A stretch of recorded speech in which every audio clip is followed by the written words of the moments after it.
Welcome to part two of the 4-4 formation breakdown. Now with the run defense setup, you want to put your best block setting defensive ends or outside linebackers at your number one and number two defensive end positions. And in this case, for the Packers, it is Clay Matthews and Julius Peppers. Now this can work with any team. I just use them because they obviously have like probably the best linebacking core or D-line, whatever you want to call it. But it can be used with any team, so it doesn't really matter as long as they just have good power moves or block setting or something of that. You'll pretty much just get to stop you'll pretty much stop strong power almost every time. But the setup for it is just baseline. Actually, not baseline. The setup is pitch linebackers and spread D-line. You want to crush your D-line down and use the QB contain feature.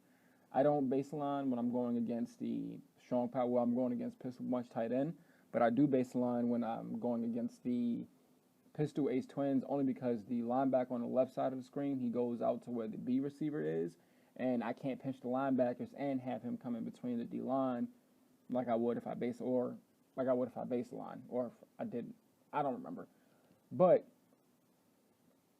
one thing about this blitz, or one thing about this run defense is it's different from the A gap. As you guys can see, I'm spreading the D line, and the A gap isn't going to come in.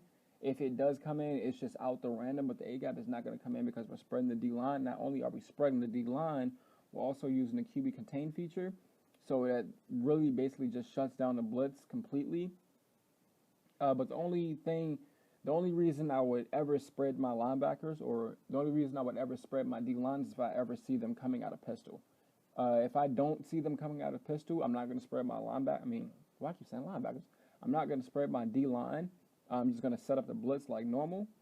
But if I do see pistol, I'm going to spread my D line just so I can be prepared to face the strong powers and the counters and whatever.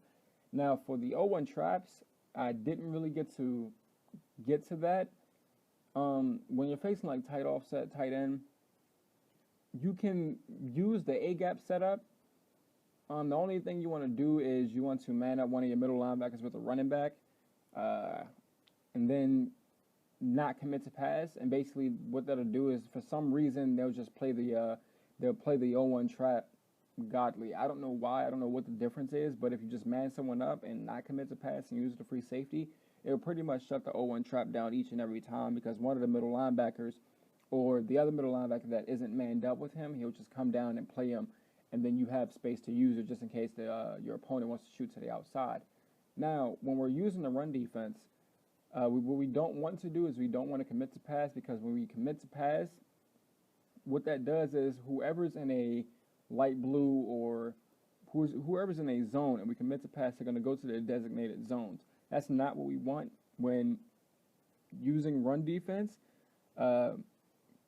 because when we don't commit to pass, what that'll do is whoever's in their zone, it doesn't matter what zone it is, they're going to key in on the running back each and every time. They're not going to automatically go all the way out to the light blue area, or to the deep blue area, or back up into coverage. They're just going to key in on the running back, and it's going to allow us to play the run better than we would if we commit to pass.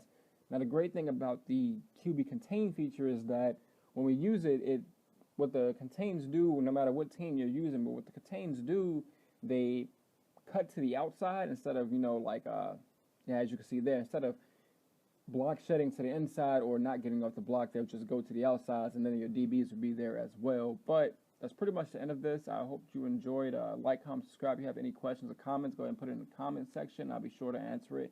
And I'm out.